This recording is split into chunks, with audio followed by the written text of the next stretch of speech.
What's up, everybody? Dr. Ray Pastore here. Today, I want to talk about college costs, tuition, and majors. All right. So, college costs. So, there's a couple things I want to talk about in the reasons why I want to talk about this issue, because there's been a lot of talk about colleges going free. There's a lot of talk about people choosing majors that don't necessarily lead to jobs, don't have a career path. There's also a lot of cost about college tuition just skyrocketing, right? To like these crazy levels over the past, 30 to 40 years now. Geez, most of the stats compare it to like 1980 or 1990, which is just crazy to think about that it's been that long. But I guess that makes sense. Like I was born in 79, so I am 42 right now. So, so it's been that long. So let's get into it. I recently read an article this week, actually yesterday, I read it last week, but it was confirmed yesterday that Coursera, if you're not familiar with Coursera, they're the company that provides MOOCs, which are basically like big free online courses, and they are going to file their IPO very soon. And Udemy is another one that is going to file or has filed their IPO as well. So these companies are going public, making profit, creating these free courses and stuff. And it has me wondering, like, what the future is like for those companies, especially as colleges start to decide if they're going to go free or not. So let's talk a little bit about that. So let me start with college costs. And then let's talk about free college and then the majors thing. So college costs have increased significantly over the last, 30 to 40 years. We see all these crazy numbers, like they've increased way past inflation. And let's talk about why that's happened. So it's happened for a number of reasons.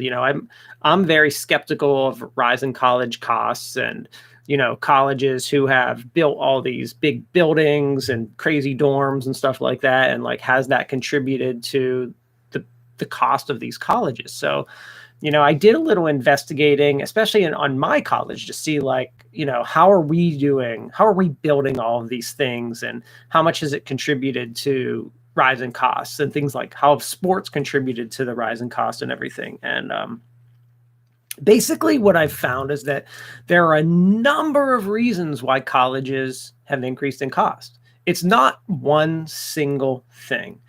The largest contributing factor why colleges have increased in cost is that the world has changed, technology has changed, inflation, and lack of government funding. So let's talk about all those things. So first of all, let's start out with the tech portion. So college costs have risen because of technology. Now, most people think like, well, you can have online courses, like it's cheaper. Online makes it less cost effective, but no, it actually makes things a lot more expensive because if you run a company or own a company and you are, the tech infrastructure of your company is actually very expensive because you need servers. You need to worry about, especially we're talking about college kids, we're talking about privacy, data privacy. You need to hire people to support all of that infrastructure of technology. You need either Wi-Fi or wires in buildings that it was never designed for. A lot of old college buildings are those big, like brick, like thick, like concrete buildings. And, it totally doesn't support that. So, you can't, like, Wi-Fi doesn't go through those big concrete buildings really well and stuff like that. So, there's all of that kind of stuff that you have to think about. So that's one of the reasons that college costs have went up, is that we're now supporting like learning management systems and all this tech. Another reason college costs have increased is that, yes, we are adding all kinds of things to colleges. And it's basically getting to the point where if colleges don't have it, kids aren't going to go. So yeah, things like these big dorms and awesome gyms and all kinds of stuff like that have definitely contributed to college costs. But what I find is that those are a small factor in what is added to colleges. Because what I find, like with my own university, like when I started talking about the gym and some of the new dorms and stuff, is that a lot of those things were actually built by donors. and they run big donation campaigns and try to get funding for that stuff. So a lot of times when they do build a new building or they do create a new dorm or a new gym or whatever, it's usually offset by donors. So there isn't a huge expense to the university for some of that stuff. Growing administration is another reason. So, we have all these reasons. And unfortunately, the worst reason that college costs have increased so much, that one of the reasons they haven't increased so much, is from actual faculty salary has not increased. So that's the worst part about the whole college costs have soared, is that faculty salaries have not increased a lot. So that's not the reason that college costs have soared. But a lot of state institutions, one of the reasons that their costs have soared is that slowly states have contributed less and less money to universities. So let me give you to explain how that works. So most states, and I'm just generalizing here, each state is going to be very different in how this works, but I'm just going to tell you based on several states that I've worked in and know of how public universities work there. So generally what happens is when you're an in-state student and you attend, like when I lived in Pennsylvania, I attended a PA state school. That meant that my tuition was very much reduced and the state offset that cost. They do this so that students in their states will go to college. So for example, let's say, I'm just going to throw out some numbers that are all made up, but just to give you the point. So let's say it costs $10,000 per year for me to go tuition. I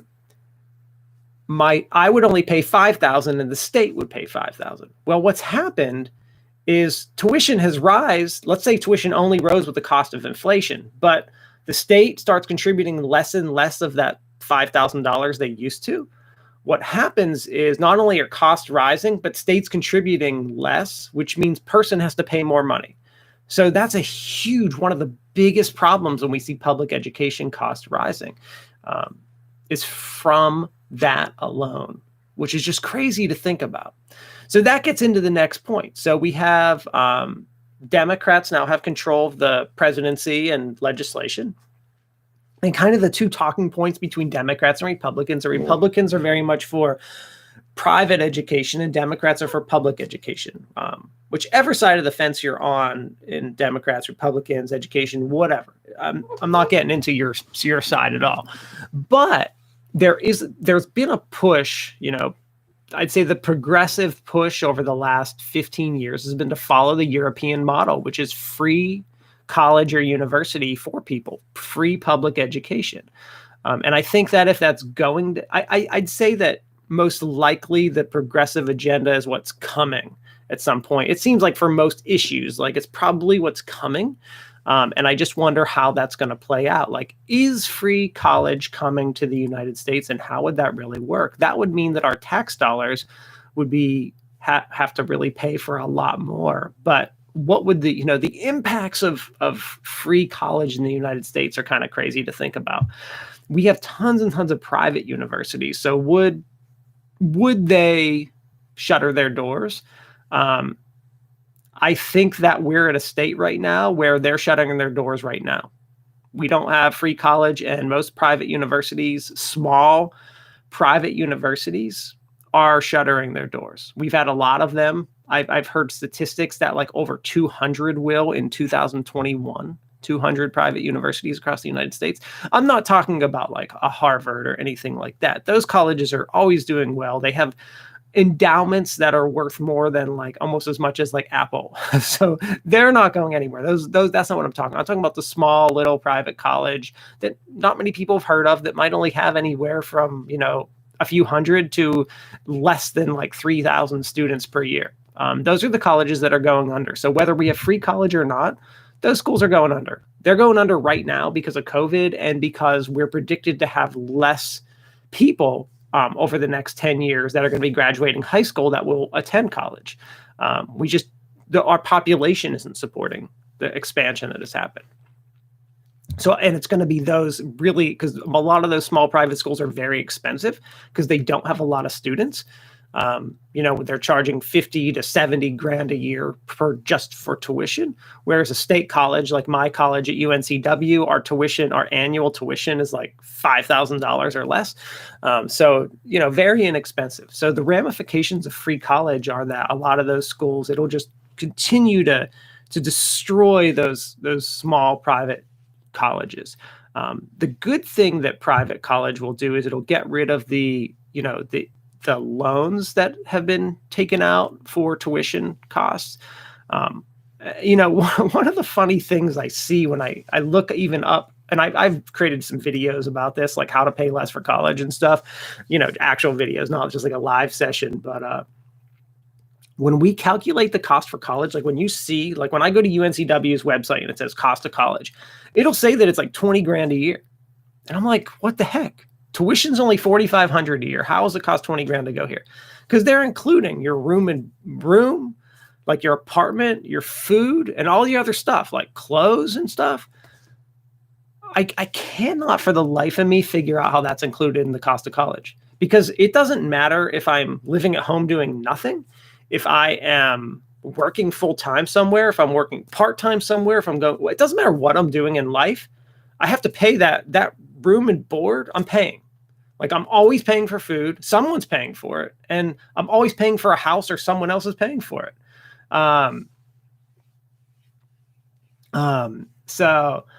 Someone just said, the person that commented just said they didn't have to pay for a university. Glad I didn't have to. Where are you from that you didn't have to pay? I assume that's out of the country, out of the United States, where you guys get a free tuition, which is awesome. And I think that's really cool. So I'm of the mindset. So as we, talk about the ramifications of free college, I think that it does a few things. I think that it allows people to be a little more experimental. I think that I think there are some good and bad things that, people really need to. So this person is from Germany and they were able to go attend university for free, which is amazing to think about. And I thought of some ways like how this could work in the United States. Like we talk about, it could potentially waste our taxes and our taxes would go up. But I found some ways around it that, there are definitely like models out there that I think the United States could consider that could make college free education worthwhile. And I think that they are models that I would bet that most of the public, whether they're Democrat or Republican, would support. For example, and so one of the examples would be like, let's say we came up with a model where students would have to do 2 years of service prior to or after their university. So what that would mean is that could mean 2 years of military, 2 years of civil service, whatever. We could come up with like 20 different things. Police, fire, just community, whatever it is. But they'd have to do some kind of like service plan attached to it. And then they were able to get that discount or something. I feel like there are some really good options out there that we could explore as a nation that we just haven't. And we have like military is one option that you can join the military and they will pay for your college. So we already have some of that already. And it seems like Democrats and Republicans both support that. So I think there's a lot of like middle ground there that we can come up to make college more affordable for people. And this person did comment that they do pay like 500 euros a year. So it's not technically free, but that covers some things as well. So, but still, that's really, really, really inexpensive compared to the United States. Even like lowest tuitions, that's like, almost 10 to 20 times less expensive. So just craziness to think about the costs and how much debt that adds to people. I was fortunate enough to be able to actually go to college for free for undergrad, graduate, for master's and PhD. I was able to get free college, all of them. And I've talked about in some of my videos how I did that and how to go to college less expensive. So I'm not going to rehash that right now. But there are definitely ways to do all of that. I was really lucky as the undergrad because I went to a university my father worked at, which is how I got free undergrad. So that's not really fair for other people, but there still are ways to get scholarships and do it. Okay, so that's like college costs and like what's been happening and how they are going to continue to rise until we come up with some kind of solution. Very similar to healthcare in the United States, that our healthcare is setting people back and bankrupting people, and it's a crazy situation that we need to think about. So, all right, so that's like, costs, and college costs, why they've been going up. That's about tuition and some potential solutions to offset tuition and how to make, people think that it's actually valuable for our nation. I think one of the disadvantages of a free public college model is that the state would really have a lot of it more input than they already do about what majors we could and could not have. They might be a little less likely to have experimental majors or majors that don't lead to a job. So let's transition into that topic. Should there be majors in college that don't directly lead to a job? And that's a really, really good question. So there are people out there that will argue that college was not designed to lead to a career or a job like a technical education. But I disagree with that. The first real education, like the first real what we call doctors, were people who were learning how to teach. We're actually teachers. We called the first teachers doctors, not medicine, and then lawyers. And we created school and college for careers. It's why we used to have apprenticeships back in the day, and we kind of colleges took that over. So, as someone just said, transferable skills for majors not leading to traditional jobs. Yes. So, the big question and discussion that we've been having in the US is, should we have majors that don't necessarily lead to a career path? And it's a really good question and interesting to think about. And generally, when I ask people, well, what majors don't lead to a career path? Sometimes they're not quite, they're just not informed enough that some of those majors do lead to a career path. But there are definitely majors out there that don't. And it's an interesting discussion of, well, should we have them or not? And the big point around all of that is, what are those majors providing and why do we have them and why are students taking them? As someone commented, are those majors, even though they might not directly lead to a career, are there skills that someone is learning in college or in these majors that employers want, which is why they go and get that? Because on some level, your college degree doesn't matter. I mean, and I don't mean your college degree doesn't matter. On some level, what you major in college does not matter unless you are going into like education where you have to have a teacher degree, or you're going into like computer science where it's not about the degree, but you have to have programming knowledge. If you're going to be like a medical doctor, you need to have the biology and mathematical background. So besides a few majors, or maybe like accounting, where you need to have like the accounting degree to take the accounting CPA test and become a CPA, like besides those few majors, your college major doesn't mean too much. And let me explain what I mean by that.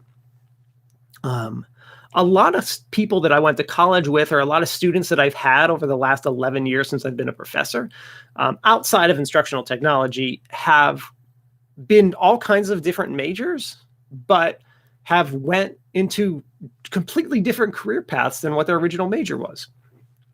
So what do I mean by that? I knew tons of students in college as an undergrad that were political science, communications, business, chemistry, whatever major they were, and they all mostly got jobs in sales upon graduation. Pretty much most of the people that I went to college with who did not have like, I'm going to be a doctor, I'm going to be a teacher, those kind of like career paths, all went, pretty much every single one of them got a job in sales, regardless of what they wanted to do and regardless of what their major was in college. They all pretty much went into sales. And some of them probably were like an actual sales and marketing major, but that's pretty much where they all ended up. And then they branched out from there. After they had that first job and first experience, they were able to branch out to form some kind of career path, whether they liked it or not, I don't know, but they were able to do that. So on some level, if someone is like a history major, that's fine, because they're going to get the same job that like a marketing major or like an English major or anyone else, as long as they have the skills for the job they're applying to, they'll get it. So it almost doesn't matter too much. What matters a lot more are things like your internships and that experience focus that you accomplish while you're an undergrad, those transferable skills that you can take and apply to a portfolio, a project, during an interview to actually get a job. So that's where it starts to get interesting. So, and people use history as like the major, like that's what I hear a lot. Like people are like, well, history is the major where people don't need, but what they don't realize is that history is actually an excellent major for those who are going to be lawyers. It's usually history courses are usually part of any pre-law program, and political science, history, are great majors for those who are going to be lawyers. So it's not necessarily a bad major, and it is a major we need because it's a great major for people who are going to go into law. So sometimes we talk about these majors like they're not necessary, but we didn't realize that it is a stepping stone for something. Now, whether lawyers should have to have had a bachelor's degree before they go to law school is a whole different discussion that I don't want to get into right now. But the fact that they do need it is a good reason for them to actually have these degrees like history, like political science. So it's a good question.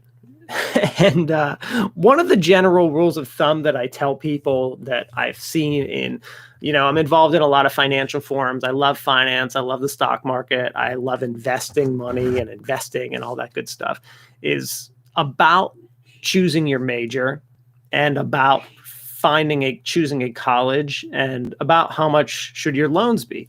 And the general rule of thumb that you will see is that the amount of money that you pay for college should be the amount of money that you borrow should be equivalent to your first year salary out of that university. So a great way to choose like your college major or to determine what the ROI of a college or university is to say like, okay, I'm going to be a teacher. How much does this college cost to go to for me to get my education major? And what is the average salary of a teacher in the state where I'm going to get this? And if they're about equivalent, the 4-year loan that you're going to have to take out to go to the school is equivalent to the first year teacher salary, then the return on investment is pretty good of that college. That's great. And just like my master's degree, it costs about like $9,000 to go to the first, and that's over 2 years. So 9,000 total. That's just for tuition. The first year salary is probably around like 70 grand. So the ROI of that master's degree is really, really high. The esports certificate that I am in, the jobs are in so many different fields right now that it's impossible to come up with any kind of ballpark number there. But, that's how you start to determine the return on investment of a university and a major. And you ask yourself, what are you interested in? And,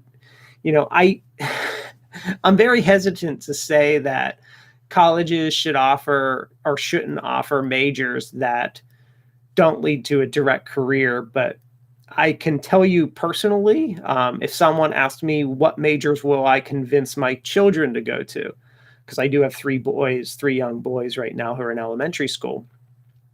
And I will tell each of my boys to go into a major that 100% leads into some kind of career. I would be disappointed if they chose something that did not.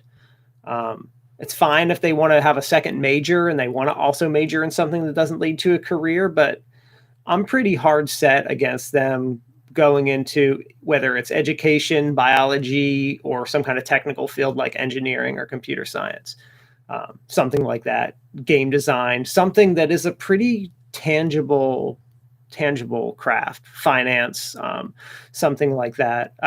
I'm probably hesitant for them to pick a major that did not directly lead to a job, unless they had a goal of like being a professor and doing research in that area or something like that. But I'd really have to have a talk with the kid to find out what they really want to do and why they were doing it. I think the problem we run into a lot is that there tends to be this perception that kids go to college not knowing what they want to do. And I think that's a very valid concern that I think a lot of kids find themselves in college, which is great. But what happens is they don't really have a goal. And then they end up taking a major that doesn't lead to a career, and they still don't have a goal. And then they graduate with no goal. And then they're like, what do I do? And they don't really understand how to go outside that major to a different field. And they kind of get stuck between like this rock and a hard place. And they just don't have the facilitation and help and assistance they need to figure out how to get past that. And then all of a sudden they think their college degree was worthless. And then that rumor gets spread around and around for everyone. And all of a sudden we have this college isn't worth it. And I do feel like there's a portion of society out there that believes that every kid is pushed to go to college, and that there's like this, I don't know, it's for some odd reason. A lot of people just have this thing that we're not telling kids to do other stuff, but I don't know. I mean, I remember in the 90s, I graduated in 97, like I knew kids that were going to technical school. I knew kids going into the military. I knew kids going to college. I knew kids literally doing nothing and just taking time off to figure it out. I don't feel like as a kid at that age that I was pushed to do anything. And my dad had a Ph.D. I mean, they wanted me to go to college, I guess, to have a career. But like, if I would have been interested in something else, like if my interest would have been working on cars, they probably would have pushed me to go be a mechanic. Like, I don't think that that there's a push to send kids to places. I think that kids that are 18 just don't always know, and they need help figuring that out. And I think that even at my school, and my school was a upper middle to upper middle class university or high school, and most kids were going to college, but I don't think there was ever a push by teachers or guidance counselors or anything like that to send kids who weren't interested to college. So I've always been a little confused by that whole argument. I just feel like it was I feel like there's for example, every statistic that you look at that says, do kids make more if they go to college versus not? Every statistic shows that they do make more money. And that is the truth. They really do. On average, they really do make more money if you go to college. So I feel like that statistic is what has prompted that whole discussion around, well, my kid should go to college then. And that statistic is to be taken with a grain of salt when we're looking at everyone. I mean, people always throw in, well, hey,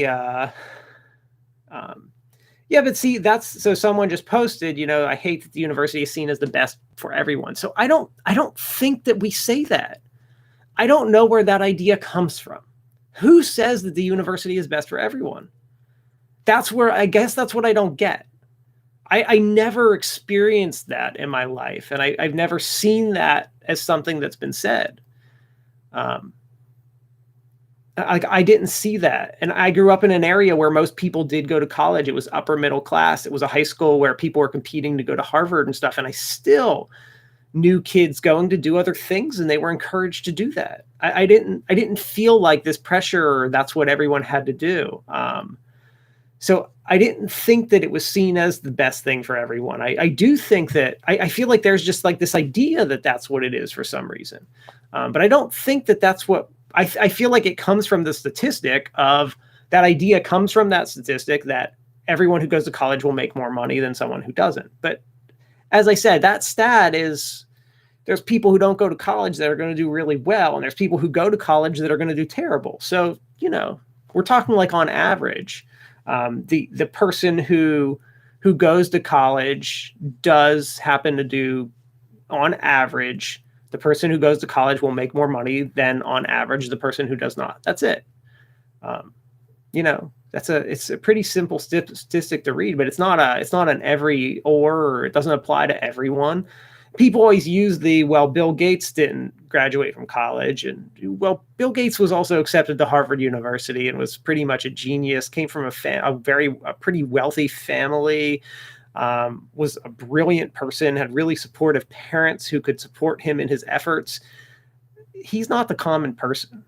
Until you're accepted to places like Harvard and you decide you want to go do something else, you can't compare yourself to someone like Bill Gates. I always see people say that, or like Mark Zuckerberg or whoever these guys are. It's like, no, you're pulling an extreme, like literally the 0.001% and trying to say that applies to everyone or it worked for that person. That's like saying, I might as well just quit my job and play the lottery because this person over here won it one time. So I'll probably do that too. It's the same thing. But I don't think we say college is the best thing for everyone. I mean, it's not. It's an option. I think it's probably a good option for a lot of people who are doing well in school and are scholastic and have these ambitions to be like a doctor, lawyer, teacher, broadcaster, computer scientists, accountant, all those kind of careers. That's what it's for. And I just think there's a lot more of those people out there, especially as we start to get into like, what are the future careers that are going up? Like we need people we need engineers and people who can build like, robotics. I mean, I see engineering as a field that's really going to increase in the future. And I feel like there's just more of a focus on that. And that's why it seems that way. But I never get the impression that anyone's pushed or, everyone should be doing something. I never see that. And I will say that the culture between the North and South United States is different. Like I didn't see as much of a push into the military in the North that I see in the South. In the South, there's a big push for the military. In the North, there wasn't as much of a push, but there still was a push. There still was that option. I knew a lot of people that did that, and it turned out great for them. Or not great for them. I actually saw both cases. I mean, same with everything, but but I still always saw those as options for people. And they were respected options that someone could do, all good stuff. So back to my original question, should we have college majors that don't lead to anything? And my question is, what does that major offer? What is the skill set? What are the competencies of that major that will lead and help with something? Then maybe we can say that it's important. We also have to make sure that we don't turn colleges into technical schools unless that's what our goal is. I'm fine with that if that's what we want to do. I'm all for that. I don't care either way if that's what we want to do. But if it's not what we want to do, it's like we need to decide. I had this discussion with my colleagues yesterday. I said, is college a business or are we not a business? Because the in-between thing that colleges are right now doesn't really work. It's not helping anyone.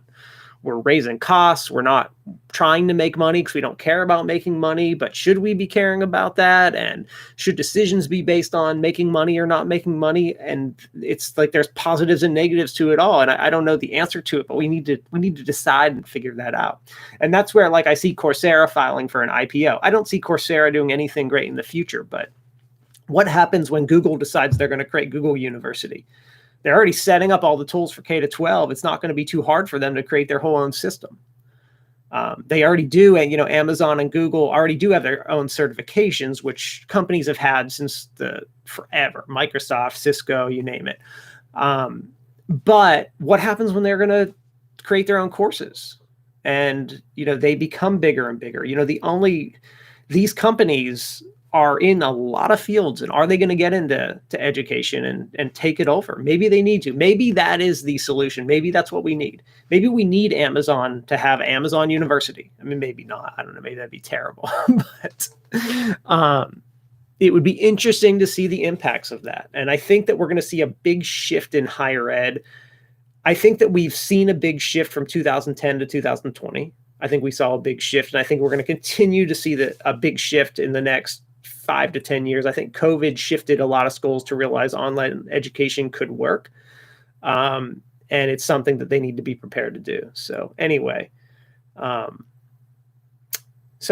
I think that's everything for today. That's I've been mauling this discussion in my head for the last day and a half or something like that. Just need to get it out there and talk this through, all the things I've been thinking about. As I've always said, all the things I'm talking about, especially during my live videos, are just my thoughts in my head back and forth. There are no right answers or wrong answers here. I'm just giving you my thoughts, things to think about. I see people post things like comments here, and they make me think. I don't always think that I'm right about these topics. I'm here to learn. I'm here to try to figure it out and learn with everyone else. Like, I don't know the answers. I'm just like someone who's also trying to figure it out with everyone else. Like, I don't know, and I want to know, and I want to learn more about it. So this is one way for me to do that and really process my thoughts and get them out there. So anyway, thank you guys for watching. I hope everyone has a good day and safe and all that good stuff. And I'll see y'all later.